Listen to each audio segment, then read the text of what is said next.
Welcome to the Real MacKay, the Scotland Today video blog. You've been seeing a lot of reports on Scotland Today recently about MPs' expenses and MSPs' expenses. The Speaker of the House of Commons, Michael Martin, the leader of Scottish Labour, Wendy Alexander, being examples of those who've been embroiled in it all. Well, just to shed some light on it, political editor Bernard Ponsonby is with me.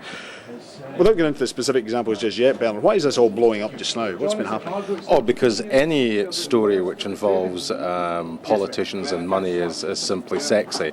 On the Michael Martin issue, I think that's been given an added resonance because I think for the first time, seriously, since he became Speaker back 8 years ago, there is a mood within the Commons that says that it's time for him to move on.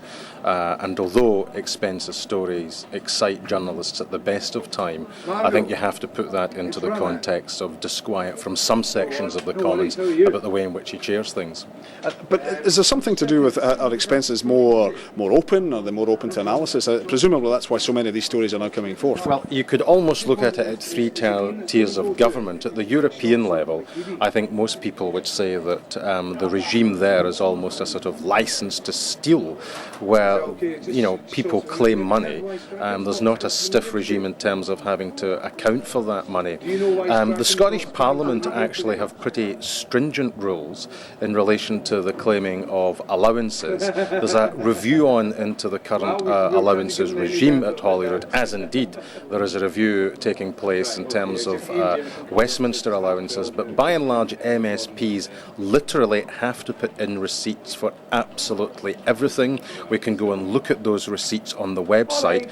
The one issue I think both at Holyrood and at Westminster which creates a lot of aggro with the public is the accommodation allowance, where effectively MPs and MSPs can purchase properties as a result of getting money from the taxpayer. They can then sell those properties and effectively keep the profit.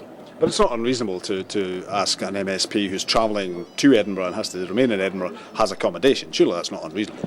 That's not unreasonable. The way that it actually works at Holyrood is that all of the parliamentary constituencies are grouped into three main areas, Group A, B and C. And if you're in a Group C constituency where your residence is a considerable distance from Edinburgh, you're entitled to the allowance, which I think is about £10,000 a year. The issue though is, and I think here is where the public are right to get aggrieved, people can use that £10,000. They can, it amounts to maybe £800 odd a month. They can purchase a house with that. They can pay a mortgage with that. If they lose their seat in 4 years' time, they can sell that at a profit and keep that profit which has been generated as a result of public funds in the first place. So the issue there is whether or not public funds should be used as a springboard for private gain, and I think most people think that's just plain wrong. The Scottish Labour leader Wendy Alexander has been under a lot of scrutiny, and there's so many stories now about her various expenses. Is that because having one story having broken, there's been closer scrutiny of her expenses, and that scrutiny would expose a lot of politicians, or is there something in your view about her particular position itself? No, I mean, I think that the issue here is that people who are leaders of political parties, if there is any issue where it looks as if there's a question to be asked, they will be raised very often by hostile journalists against these politicians to sort of try and force them out of office. I mean, you may well remember that Henry MacKay had to resign because of a story which started about how he sublet his office. The issue that probably did it for him was not what he was actually doing, it was how he managed the media inquiries in relation to that issue. You'll remember that David McLetchie had to resign as leader of the Scottish Conservatives over taxi fares that he was claiming. I mean, any story which involves money and politicians is going to get journalists interested, and the more senior the politician they are, the more that journalists tend to dig. And the end game very often for many people is to see whether or not there are any circumstances in which that politician can be forced out of office. Henry MacKay certainly, I think, was guilty of a breach of the parliamentary rules. He did actually pay money back to the parliamentary authorities, but it shouldn't have been an issue which cost him his job. It was how he managed it. Again, with David MacKay, this thing just ran and ran and ran. And very often what politicians do in these circumstances is that rather than continue to stay and fight, they simply say, this pressure's all too much and we're going to get out. What do you think the long term will be then for both Wendy Alexander and Michael Martin? I think it's difficult to say. I mean, in relation to Michael Martin, as I say, I think the issue here is that there is a head of steam in the Commons where people are not happy with the job that he's doing as Speaker.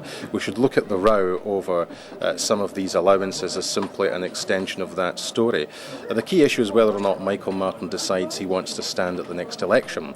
If he decides that he's not going to stand at the next election, there'll have to be a new Speaker. If he decides he's going to soldier on, there's a real issue here for MPs because there is no constitutional mechanism really for removing the Speaker of the House of Commons. It's not something which is done by annual election. If I had to predict anything, I think that in order to take some of the heat out of this situation, he will probably announce that he doesn't intend seeking the speakership much beyond the next election. And Wendy Alexander seems to have survived the current round of expenses. We should remember that the issue there was the Electoral Commission, where she didn't knowingly accept an impermissible donation. The Electoral Commission have effectively cleared her. There are still stories rumbling about fundraising and so on and so forth. At the moment, her position looks relatively safe, unless there is something else which is lurking round the corner. Bernard, thank you. And of course, any developments in any of these stories over the next few days, Bernard and the political team will bring them to you on Scotland Today.